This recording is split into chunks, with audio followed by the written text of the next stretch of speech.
एक छोटा सा पहाड़ी गांव था, देवकुंड। यह गांव अपने प्राचीन काल भैरव मंदिर के लिए प्रसिद्ध था। कहते हैं कि जो भी व्यक्ति सच्चे मन से वहां प्रार्थना करता है, उसके सारे संकट मिट जाते थे। लेकिन गांव में एक पुरानी कहानी थी, मध्य रात्रि के घंटे की। लोग कहते थे मंदिर का घंटा रात के 12 बजे अपने आप बजता है और उस वक्त जो भी वहां होता है उसका जीवन बदल जाता है हमेशा के लिए। गांव में एक नौजवान था, अर्जुन। वह पढ़ा लिखा था, पर भगवान में विश्वास नहीं करता था। उसे इन भूत प्रेत और देवता की कहानियां बस अंधविश्वास लगती थी। एक दिन गांव के बुजुर्ग बोले, अर्जुन तुम बहादुर हो, अगर हिम्मत है तो आज रात 12 बजे मंदिर जाओ और देखो सच क्या है। अर्जुन ने मुस्कुराते हुए कहा, ठीक है बाबा, मैं आज रात वहां जाऊंगा और सबको दिखा दूंगा कि ये सब झूठ है। आधी रात होने को थी। अर्जुन हाथ में टार्च लेकर निकल पड़ा। मंदिर तक पहुंचने का रास्ता घने जंगल से होकर जाता था। चारों तरफ सन्नाटा, बस झिंगुर की आवाज़ और उसके कदमों की आहट।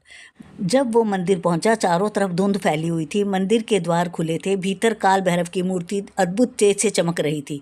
अर्जुन ने कैमरा सेट किया और बोला, आज साबित कर दूंगा कि घंटा हवा से हिलता है। जैसे ही घड़ी ने 12 बजाए, मंदिर का घंटा अपने आप बज उठा, टन टन। आवाज़ इतनी गहरी थी कि धरती कांप उठी। अर्जुन का दिल जोर से धड़कने लगा, पर उसने हिम्मत नहीं हारी। वह आगे बढ़ा और बोला, कौन है वहाँ? अचानक हवा चलने लगी और एक काली छाया वहाँ से निकली। अर्जुन ने टॉर्च से उस ओर देखने की कोशिश की, पर कुछ नहीं दिखा। एक गहरी आवाज़ गूंजी, अहम काल भैरव। जो सत्य से डरता है वह अंधेरे में भटकता है।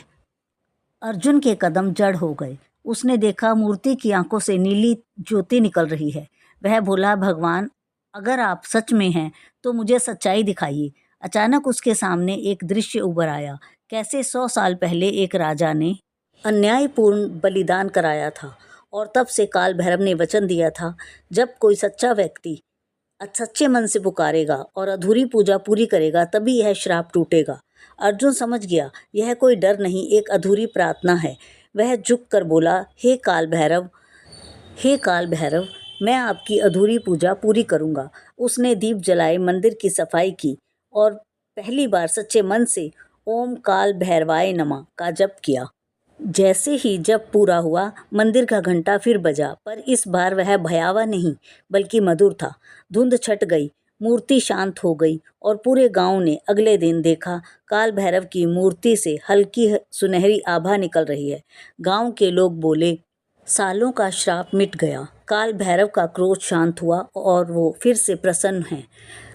अर्जुन अब श्रद्धालु बन चुका था और कहते हैं उस दिन के बाद से मध्य रात्रि का घंटा फिर कभी नहीं बजा।